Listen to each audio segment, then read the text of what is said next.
تو ہمیں کافروں کی آزمائش میں نہ ڈال، صحیح۔ اور اے ہمارے پالنے والے ہماری خطاؤں کو بخش دے، بے شک تو ہی غالب اور حکمت والا ہے۔ یہاں یہ بھی کہ اس کی صفات پر آپ دیکھیں کہ کیسا ایمان ہے کہ اسے عزیز جاننا، اگر وہ عزیز ہے ہی تو دعا قبول کر سکتا ہے۔ یقیناً، اور دعا جس امر کی مانگی جا رہی ہے ویسے ہی اللہ تعالیٰ کا نام بھی ذکر کیا جا رہا ہے۔ ہاں، یہ تو اس کا عزیز ہونا۔ ایک اور بھی بات ہے کہ میں ایک دعا کرتا ہوں، اللہ کی حکمت کا اس میں کیا تقاضا ہے، آگے اس کو حکیم بھی کہا گیا۔ ہاں، کہ اگر یعنی اس کی اگر حکمت کا میری تقاضا دعاؤں ہے، میں کوئی جی کمی ہے تو اس کی حکمت تو ہے ہی، وہ حکیم تو ہے ہی نہیں، صحیح، وہ کہ فیصلہ خود فرما وہ دے گا۔ فیصلہ جو ہے وہ خود فرما دے، یہ بڑی بات ہے۔ اور دونوں چیزیں آ گئی جی جی، کہ وہ غالب بھی ہے، اس قبول دعا کو بھی کر قبول سکتا بھی ہے۔ کر سکتا ہے، ہاں اور حکیم ہے، اگر اس میں کوئی کوتاہی ہے، اگر یہ دعا اس کی کوئی اور حکمت ہے ہاں تو حکیم ہے، وہ خود فیصلہ کر لے گا۔ یا یہ کہ ابھی اس دعا کے مانگنے میں اگر کوئی تاخیر جلدی ہے ہے یا جی اور اس کی قبولیت میں تاخیر میں کوئی حکمت ہے تو جی، اللہ بہتر جانتا ہے۔ تو یہاں حکیم سبحان کا اللہ، لفظ آنا یہ بڑا بڑا اہم معنی ہے، خیز جی ہے۔ جی جی، اسی طرح سے اور اگر آپ دیکھیں تو بڑی دعائیں حضرت ابراہیم علیہ السلام کی، ربی حبلی حکمن و الحقنی بالصالحین، اے میرے رب مجھے قوت فیصلہ عطا فرما۔ یا یہ بھی آپ کہہ سکتے ہیں کہ اس میں دیکھیں یہ ضروری ہے کہ نبی جس مرحلے پر ہوتا ہے اس کو قدم قدم پہ انسانوں کے مابین ایک حکم بننا ہوتا ہے، ہاں، رہنمائی کرنا ٹھیک ہے؟ ہوتا ہے، جی اور اس میں یہ بھی ہے کہ اس نے لوگوں کو ہدایت کرنا ہوتی ہے، اس نے ان کے معاملات میں فیصلہ کرنا ہوتا ہے، تو فیصلے کی صلاحیت جو ہے وہ ہونی وہ ان چاہیے، سے جی۔ پروردگار سے اب مانگنا وہ ہے۔ مرجع قرار پاتا ہے، لوگ اس کی طرف رجوع کرتے ہیں، اہل ایمان جی، وہ ان کا مرکز قرار پاتا ہے، جی محور جی قرار پاتا ہے انسانوں کا، جی جی تو اس میں فیصلے کی قوت ہونی چاہیے، اسے ایگزیکٹلی، حکمت والا ہونا چاہیے، جی جی۔ سوجھ بوجھ اس میں اچھا، بالکل۔ یہ اس میں باقی بھی چونکہ آیات ہیں، باقی میں اس کو چھوڑ کے تو سورہ شعراء کی آگے بعض آیات کی طرف میں جی آتا ہوں کہ وہ وہاں کہتے ہیں وَلَا تُخْزِنِي يَوْمَ يُبْعَثُونَ، اللہ بڑی زبردست دعا ہے۔ جی قرآن حکیم میں کئی جگہ پہ ہے کہ وہاں پہ جو کافر ہیں وہ اس یعنی ذلت اور رسوائی سے گزریں گے، صحیح، یہ مہین عذاب کو کہا گیا ہے۔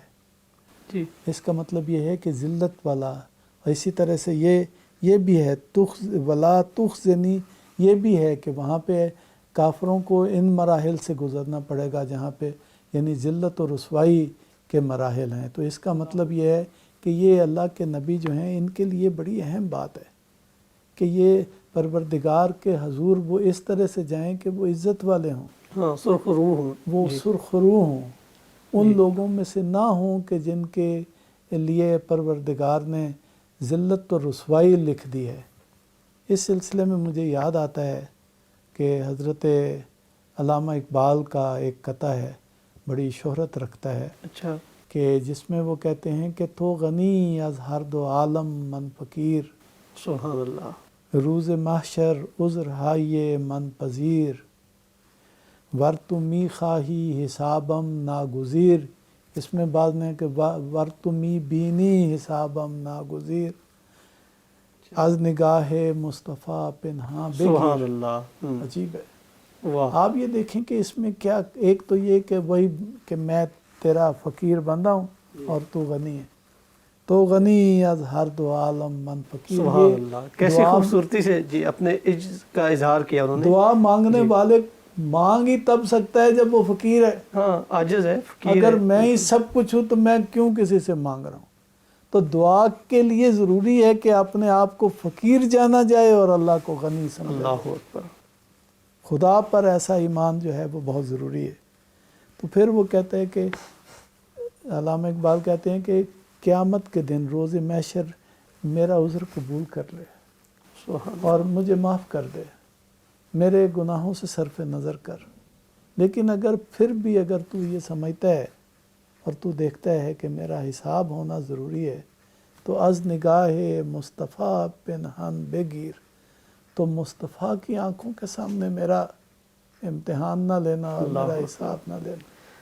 کیسی محبت ہے نبی کریم صلی کمال اللہ کی علیہ محبت وآلہ ہے، وسلم سے، کیسی کمال کا عقیدت ہے، عشق ہے جی کیسا عشق ہے، کہ وہ نہیں چاہتے کہ نبی پاک کے سامنے کہ میں ان کا امتی ہوں اور میں رسوا ہو جاؤں کہ میں ان کا امتی ہو کے ان کا نام لیوا ہو کے میں نے کیا کیا کیا، اللہ اکبر۔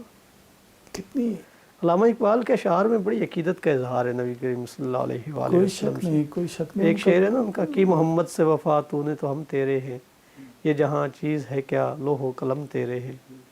یا وہ بھی ہے نا کہ بے مصطفیٰ بے رسن خیش را کے دین ہمیں اوست، اگر بے او نہ رسیدی تمام بولا حبیز۔ واہ، اچھا یہاں یہ نقطہ میرا خیال ہے عکس کرنا چاہیے کہ جیسے ہم انبیاء کا ذکر کر رہے ہیں، انبیاء کی مانگی ہوئی دعاؤں کو دہرانا اصل میں ایک توسل بھی ہے۔ اگر آپ غور کریں نا جی کہ میں دعا کرتا ہوں جو انبیاء نے دعائیں مانگی ہیں، ان لفظوں میں اللہ کے حضور اگر دعا کر رہا ہوں تو یہ توسل بھی ہے، ہاں، ٹھیک ہے، ان انبیاء۔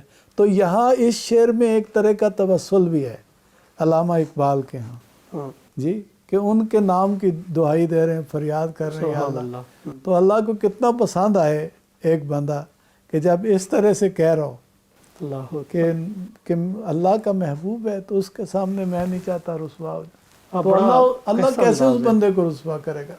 یقیناً جی۔ اس کی رحمت ہر چیز پہ غالب ہے۔ اچھا مفتی صاحب، یہ جہاں پہ حضرت نوح علیہ السلام کا ذکر آیا تو ہم نے دیکھا کہ انہوں نے اپنے والدین کے لیے دعا کی۔ حضرت ابراہیم علیہ السلام کی دعاؤں میں بڑی جامعیت ہے۔ صحیح۔ وہ اپنی ذریت کے لیے بھی دعا کرتے ہیں، وہ مومنین و مومنات کے لیے بھی دعا کرتے ہیں، اپنے والدین کے لیے بھی دعا کرتے ہیں۔ تو ہم دیکھتے ہیں مثلاً عرض کرتے ہیں ربنا وجعلنا مسلمین لک ومن ذریتنا امتا مسلمتا لک وارنا مناسکنا وتب علینا انک انت التواب الرحیم۔ یہاں سے ایک سبق میرا خیال ہے وہ ہمیں اخذ کرنا چاہیے، وہ یہ ہے کہ آپ اپنی فکر کر کے نہ چلے جائیں۔ جی آپ نے اولاد چھوڑی ہے، آپ نے آگے ذریت چھوڑی ہے، اس نے پتہ نہیں کب تک قیامت تک رہنا ہے۔ آپ کی اولاد میں سے بیٹوں نے ہونا ہے، بیٹیوں نے ہونا ہے، ان کے سسرال نے ہونا ہے، کہاں تک یہ سلسلہ چلنا ہے۔ جی آپ بالکل فکر کیے بغیر دنیا چلے جائیں کہ میری ذریت کا کچھ کیا ہونا ہے اور کیا نہیں ہونا، یعنی یہ درست نہیں ہے۔ یہ دعا کرنا کہ پروردگار مجھے بھی یا ہمیں بھی اپنا فرما بردار بنا لے، یعنی ابراہیم اور اسماعیل جی دعا کر رہے ہیں، جی دونوں۔ اور یہ بھی دعا کر رہے ہیں کہ ہماری ذریت میں سے بھی ایسی امت ہو جو تیرے حضور سر تسلیم خم کرنے والی ہو اور مسلمان ہو۔ اس کا مطلب یہ ہے کہ یہ تو ضروری نہیں کہ میری اولاد یا باقی کسی کی بھی اولاد ساری کی ساری نیک ہو، لیکن یہ تو تمنا کرنی چاہیے کہ اللہ پر ایمان رکھنے والے نیک صالح مرد اور عورتیں میری اولاد میں تیرا ذکر کرنے والے، تیری عبادت کرنے والے لوگ میری نسلوں میں باقی رہیں۔ سبحان اللہ، واقعاً بڑی عمدہ دعا ہے ہاں، کہ ہمارے یعنی ایک طرح سے خیر کا یہ سلسلہ چلتا رہے، ختم نہ ہو جائے۔ یہ جو اچھائی ہے، یہ جو خیر ہے، یہ جو نیکی ہے، یہ جو اللہ تعالیٰ سے رابطہ ہے، جی اس لیے انبیاء کی دعاؤں میں، انبیاء کے یہ جو قرآن مجید میں ذکر ہے، جی ان کی جو نصیحتیں ہیں ان میں بھی یہ تذکرہ ہے۔ جی اپنی اولاد سے انہوں نے کہا کہ بھئی تم ہرگز جو اللہ تعالیٰ کا دین ہے اس سے نہ ہٹنا، وَلَا تَمُوتُنَّ إِلَّا وَأَنْتُمْ، کہ تم ہرگز نہ مرو مگر یہ کہ تم مسلمان ہی رہنا، جی جی یعنی اللہ پہ تمہیں ایمان رکھنا چاہیے۔ جی، یعقوب علیہ السلام کی دعا اس طرح کی نصیحت ہے، اسی طرح باقی اولیاء اللہ ہمیشہ یہ نصیحت کرتے رہیں۔ کئی انبیاء نے اس طرح کی نصیحتیں کی ہیں کہ تم ہرگز یعنی مسلمان ہوئے بغیر نہ مرنا۔ اچھا، یہاں ہمارے ہاں بھی عموماً ہمارے بزرگ عورتیں بھی، ہماری خواتین بھی اور ہمارے بزرگ مرد بھی ہمیشہ ہم نے سنا یہ دعا کرتے ہوئے کہ پروردگار ہمارا انجام بخیر ہو، صحیح، خاتمہ بالخیر فرما ہمارا جی۔ خاتمہ بالخیر ہو، ہمیں مرتے ہوئے کلمہ نصیب ہو۔ جی تو یہ بات ایک طرح سے ویسے ہی ہے کہ وہ نصیحت کر رہے ہیں کہ ایسے ہو جاؤ کہ تمہیں مرتے ہوئے کلمہ نصیب ہو، اللہ اکبر، یعنی خاتمہ بالخیر ہو، خاتمہ تم بالخیر اسلام کی حالت میں، اللہ پر ایمان کی حالت میں اس حالت دنیا سے میں جاؤ۔ دنیا سے جائیں۔ تو مفتی صاحب ایک دعا ایسی ہے جو بہت زیادہ امت مسلمہ میں پڑھی جاتی ہے، حضرت ابراہیم علیہ السلام کی دعا کہ رب اجعلنی مقیم الصلاۃ ومن ذریتی، سبحان اللہ۔ ربنا وتقبل دعا، ربنا اغفر لی ولوالدی وللمؤمنین یوم یقوم الحساب۔ یہاں پھر ایک دفعہ اپنے لیے دعا کر رہے ہیں کہ پروردگارہ مجھے ایسا بنا کہ میں تیری عبادت کے راستے میں، نماز کے راستے میں قائم رہوں۔ صحیح۔ یہ بڑی بات ہے، مقیم الصلاۃ۔ اسی طرح اپنی ذریت کے لیے بھی یہ دعا کر رہے ہیں کہ وہ بھی تیری عبادت اور تیری پرستش اس کے راستے پہ قائم رہنے والی ہاں، ہوں۔ مستقل مسلسل ہاں مسلسل یہ جو وہ ہے نا انجام دیتے رہیں یہ تیری کام۔ عبادت کرنے والے لوگ جی جو ہے موجود ہوں۔ پھر اس کے بعد اپنی بخشش کی دعا کرتے ہیں، اپنے والدین کے لیے بخشش کی دعا کرتے ہیں، اور پھر تمام مومنین و مومنات کی بخشش کے لیے دعا کرتے ہیں وللمؤمنین یوم یقوم الحساب، کہ جب حساب قائم ہو تو پروردگار اس وقت تو مجھے بھی بخش دینا اور میرے والدین کو بھی بخش دینا اور تمام مومنین کو بخش دینا۔ اس انداز سے تو یہ ایک جامع دعا ہے ہاں جس میں خود اپنے آپ کو بھی شمار کیا ہے، جی والدین کے لیے بھی دعا کی ہے اور مومنین کے لیے بھی۔ اچھا علامہ صاحب، یہاں پہ میں ایک اور آپ سے سوال کرنا چاہوں گا جی جی کہ قرآن مجید میں ایک مقام پہ ہے کہ حضرت ابراہیم علیہ السلام نے اپنے چچا سے وعدہ کیا کہ ساستغفر لک ربی، کہ انہ کان بی حفیہ، کہ میں اپنے پروردگار سے تمہارے لیے مغفرت طلب کروں گا، وہ میرے ساتھ نہایت ہی مہربان ہے۔ جبکہ سورہ توبہ میں ارشاد ہے ما کان استغفار ابراہیم علیہ ابیہ الا موعدہ، کہ ابراہیم علیہ السلام کا اپنے، اب یہاں تعبیر استعمال ہوئی ہے، اس کے لیے استغفار کرنا یہ اس وجہ سے تھا کہ انہوں نے وعدہ کر لیا تھا، لیکن جب انہیں پتہ چلا کہ وہ نافرمان ہے اللہ کا تو آپ اس سے دستبردار ہو گئے اور بیزاری کا اظہار کیا آپ نے۔ تو حضرت ابراہیم علیہ السلام ایک طرف یہ بات ہے، دوسرا یہ کہ جو دعا آپ نے نقل کی ہے یہ آپ نے اپنے یعنی بڑھاپے میں کی ہے، جی جی تو یہ دونوں میں ایک طرف آپ کو منع کیا گیا استغفار سے اور ایک طرف آپ والدین کے لیے دعا کر رہے ہیں، جی جی تو آپ کیسے اس کی وضاحت کریں گے؟ قبلہ یہ بڑی اہم بات ہے اور آپ کا بڑا ہی اہم سوال ہے۔ یہاں سے بہت ہی اہم عقدہ جو ہے وہ کھلتا ہے اور حل ہو جاتا ہے۔ ایک تو یہ بات یہاں ظاہر ہو جاتی ہے کہ دیکھیں اس کے لیے استغفار کا وعدہ کیا اور جب پروردگار نے منع کر دیا تو یہ ہو نہیں سکتا کہ ابراہیم کو پروردگار ایک بات سے روک دے، ٹوک دے، منع کر دے اور پھر بھی وہ ویسی ہی دعا کرے۔ یہاں نقطہ یہ ہے کہ وہ اپنی زندگی کے، جیسا کہ آپ نے کہا، آخری مرحلے پر جب سارے امتحان دے چکے، اس میں کامیاب ہو چکے، انسانوں کی امامت اللہ تعالیٰ نے ان کو عطا کر دی، تو یہاں پہ اب وہ اپنے والدین کے لیے یعنی ماں باپ دونوں کے لیے دعا کر رہے ہیں۔ تو ان کو پالا تھا آزر نے، آزر جو ہے وہ بت پرست بھی تھا، بت ساز بھی تھا، تو لیکن چونکہ انہوں نے پالا تھا تو انہوں نے اس لیے اللہ تعالیٰ کے حضور چاہا کہ وہ شاید اس کی کوئی مغفرت ہو جائے، تو اس کا مطلب یہ ہے اس کے لیے لفظ ابن آیا ہے، یہاں پہ وہ لفظ جو ہے وہ والدین کا آیا ہے۔ یہ ہمارے ناظرین کے جاننا ضروری ہے کہ اب کا لفظ ہے، یہ جو ابن کا لفظ ہے، یہ چچا، تایا اور باپ اس کے لیے سب کے لیے مساوی استعمال ہوتا ہے، یعنی کامن ہے۔ لیکن یہ جو لفظ ہے والد کا، یہ سوائے اپنے جس کے صلب سے انسان ہو اس کے علاوہ کسی کے لیے یہ لفظ جو ہے وہ استعمال نہیں ہوتا عربی زبان میں۔ تو اس کا مطلب یہ ہے کہ والد اور تھا اور یہ اب اور تھا، گویا یہ چچا تھا، ورنہ ممکن نہیں کہ پھر حضرت ابراہیم علیہ السلام کو جب روکا جائے تو پھر وہ اس کے لیے جو ہے وہ دعا کریں۔ تو اسی سے ثابت ہوتا ہے کہ ان کے والدین مومن تھے اور اسی لیے ان کے لیے مغفرت کی دعا کر رہے ہیں۔ اور وہ جو نبی پاک علیہ الصلاۃ والسلام سے یہ منقول ہے کہ انہوں نے فرمایا کہ میں پاک ارحام اور پاک اسلاف کے ذریعے سے پیدا ہوا ہوں، تو اس کا مطلب بھی یہ ہے چونکہ وہ ابراہیم کی اولاد میں سے تھے، تو اس کا مطلب یہ ہے کہ وہ آدم علیہ السلام تک جتنے پاک پیغمبر کے آباء و اجداد رہے ہیں، جن رحموں کے ذریعے سے وہ دنیا میں آئے ہیں یا جن اسلاف کے ذریعے سے آئے ہیں، وہ سب مومن تھے، سب موحد تھے۔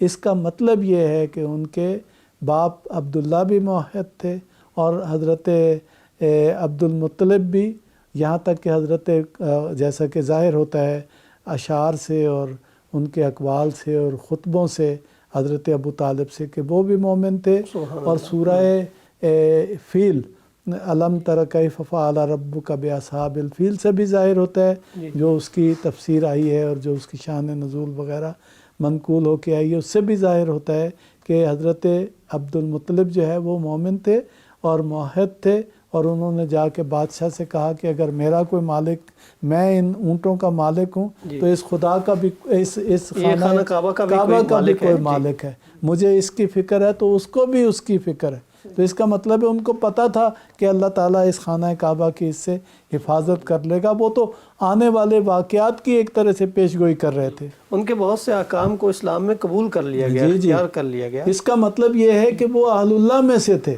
کہ وہ آنے والے وقت کو بھی دیکھ رہے تھے اور اس کو بیان کر رہے تھے۔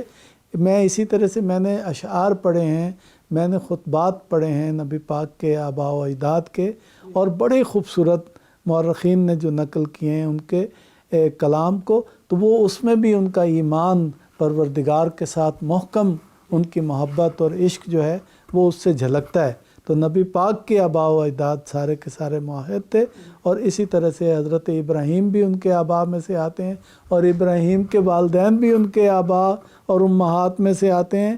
تو اس کا مطلب یہ ہے کہ وہ سارے کے سارے مومن تھے۔ اور یہ جو آپ نے سوال کیا، اچھا ہوا آپ نے کر دیا، اس سے یہ ساری چیز بھی یہ بھی آشکار ہو گئی۔ اور خود حضرت ابراہیم علیہ السلام کی جو دعا ہے اس میں بھی یہ ذکر ہے کہ میری ذریت میں سے ایک اپنے ماننے والوں کا لازمی گروہ رکھ۔ اور یہ خود نبی کریم صلی اللہ علیہ وآلہ وسلم کے جو والدین ہیں اور آپ کے آباء و اجداد حضرت ابراہیم علیہ السلام تک، وہ تو دعا کی ایک طرح کی اجابت ہے، دعا کی قبولیت ہے، صحیح فرمایا۔ لہٰذا اس پہ کوئی اعتراض کرنا بیجا ہوگا۔ میں نے دانستہ طور پہ پہلے بھی عرض کیا کہ حضرت ابراہیم علیہ السلام نے اپنے چچا، جبکہ اب لفظ جیسے آپ بیان کر چکے ہیں کامن ہے، یہ چچا کے لیے بھی بولا جا سکتا ہے، باپ کے لیے بھی بولا جا سکتا ہے۔ یہ قرینہ ہمیں بتاتا ہے کہ حضرت ابراہیم علیہ السلام کے اگر یہاں والد مراد ہوتے تو کیسے ممکن ہے کہ ایک دفعہ منع کیے جانے کے بعد وہ دوبارہ والد کے لیے دعا کریں؟ بلکہ ہاں، انبیاء کے جو نسلیں ہیں، جو ان کے رشتہ دار ہیں، عزیز و اقارب ہیں، حضرت نوح کے سگے بیٹے ہیں، وہ نافرمان تھے، ہم پہلے اس پہ بات کر چکے ہیں۔ ہو سکتا ہے چچا ہوں اور مانتے نہ ہوں۔ اچھا، یہاں پہ نوح علیہ السلام کا آپ نے ذکر کیا تو انہوں نے بھی اپنے والدین کی مغفرت کی دعا کی، تو اس کا مطلب یہ ہے کہ ان کے والدین بھی مومن تھے، اسی لیے انہوں نے مغفرت کی دعا کی۔ تو یہاں سے ظاہر ہوتا ہے ابراہیم ہوں نبی پاک کے آباء و اجداد میں سے یا نوح ہوں، سارے کے سارے مومن تھے، اور ان کے جو آباء و اجداد تھے وہ بھی مومن تھے، اور نبی پاک ارحام اور اسلاب یعنی جو شرک سے پاک تھے اور موحد تھے، ان کے ذریعے سے دنیا میں آئے۔ ایک اور میں جملہ یہاں کہہ دوں کہ ہماری تاریخ میں بھی لکھا ہے کہ نبی پاک جب دنیا میں تشریف لائے تو ایک گروہ تھا جو حنفاء کہلاتا تھا، تو یعنی وہ حضرت ابراہیم کے دین حنیف پر کاربند تھا اور وہ مومن تھا۔ سبحان اللہ۔ اچھا علامہ صاحب، ایک اور بات کا میں بھی اضافہ کرنا چاہوں گا کہ بعض لوگ یہ کہتے ہیں کہ حضرت ابو طالب کا نبی کریم صلی اللہ علیہ وآلہ وسلم کے ساتھ اس نے سلوک بھتیجا ہونے کے ناطے تھا، اس وجہ سے تھا کہ حضرت ابو طالب آپ کے چچا تھے، تو چچا تو ابو لہب بھی تھے، شاید قرآن میں جس کا نام لے کے اتنی مذمت کی گئی ہو وہ ابو لہب ہے، اور اس کی ایک وجہ یہ بھی ہو سکتی ہے کیونکہ وہ آپ کا قریبی رشتہ دار تھا، تو اس لیے اللہ تعالیٰ نے نام لے کر مذمت کی ہے۔ تو کیا ان کے سامنے بھتیجا ہونا نہیں تھا؟ صحیح بات۔ حضرت ابو طالب کا اتنا دفاع کرنا، اور اگر واقعاً ایسا ہو، اگر ہم یہ سمجھیں، ایک لمحے کے لیے فرض کر لیتے ہیں کہ انہوں نے اس وجہ سے حمایت کی کہ وہ آپ یعنی آپ کے چچا تھے آپ صلی اللہ علیہ وسلم کے، اور آپ ان کے بھتیجے ہیں، اگر اسی وجہ سے بھی انہوں نے اتنا پاس رکھا ہو اور آپ کی مخالفت نہ کی ہو، تو یہ بھی ایمان کے بغیر ممکن نہیں ہے۔ صحیح بات۔ آپ کی تعلیمات کو درست جانا ہو، حضرت علی کو منع نہ کیا ہو بلکہ آپ کے ساتھ بھیجا ہو کہ ان کے ساتھ آپ رہیں، اور آخری وقت تک یہ کہنا کہ کسی کی مجال نہیں ہے، کسی کی جرت نہیں ہے کہ میرے ہوتے ہوئے آپ کو کوئی روکے، اور آپ کو کسی طرح کا نہ روکنا، ایمان جبکہ تصدیق قلبی ہے، آپ اپنا کام جو ہے وہ جاری رکھیں، کام جاری رکھیں، اور جبکہ ایمان لفظوں کا محتاج نہیں ہے، صحیح بات، ایمان قلبی کیفیت ہے، اور وہ عمل سے ظاہر ہوتی ہے۔ اس کیفیت جو عمل سے ظاہر ہے، ان کے یہاں ہے، اس کو آپ کیسے اسلام سے خارج کر سکتے ہیں؟ اللہ تعالیٰ سب مسلمانوں کو ہدایت دے۔ علامہ صاحب، آپ نے بہت خوبصورتی کے ساتھ ان نکات کو بیان کیا، آپ کا بہت شکریہ۔ ناظرین گرامی قدر، ہمارے پروگرام کا وقت ختم ہوا چاہتا ہے، سائٹ ٹی وی سے اپنے میزبان امجد عباس کو اجازت دیجیے۔ اللہ حافظ۔ رمضان ہے اللہ سے قربت کا مہینہ، برکت کا کا سخاوت کا محبت کا